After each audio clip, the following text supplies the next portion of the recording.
Praise the Lord. நீங்கள் கடந்து வந்த காலங்களில் ஆண்டவர் பல நேரங்களில் பல சமயங்களில் உங்களோடு சில வாக்குத்தத்தங்களை பேசியிருப்பார். ஆனால் காலங்கள் ஓடிக்கிட்டே இருக்குது, வாரங்கள் ஓடிக்கிட்டே இருக்குது, மாதங்கள் ஓடிக்கிட்டே இருக்குது, ஏன் வருடங்கள் கூட ஓடிக்கொண்டது. ஆனால் ஆண்டவருடைய வாக்குத்தத்தம் என் வாழ்க்கையில் நிறைவேறவே இல்லையே, இது நடக்குமா நடக்காதா அப்படின்னு ஒரு சந்தேகம் வந்திருக்கா? ஆண்டவராக இயேசு கிறிஸ்து சொல்கிறார், சங்கீதம் 33:9, அவர் சொல்ல ஆகும், அவர் கட்டளையிட நிற்கும். ஆமாங்க, ஆண்டவராக இயேசு கிறிஸ்து உங்கள்கிட்ட சொல்லியிருக்கிறார்ல, உங்களுக்கு கட்டளையிட்டு இருக்கிறார்ல, நான் தந்த வாக்கு தத்துவம் இதுன்னு. அப்போ அது எப்படி நிறைவேறாமல் இருக்கும்? அப்போது இன்னும் ஏன் நிறைவேறலை அப்படின்னு நினைக்கிறீங்களா?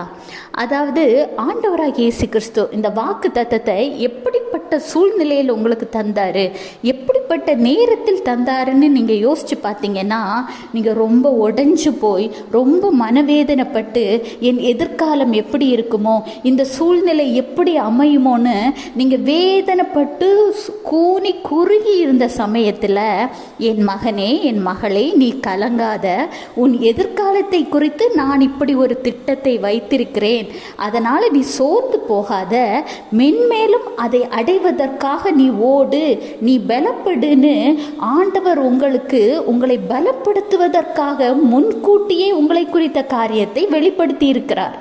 அது உடனே நடக்கணும்னு நீங்கள் நினைக்கக்கூடாது.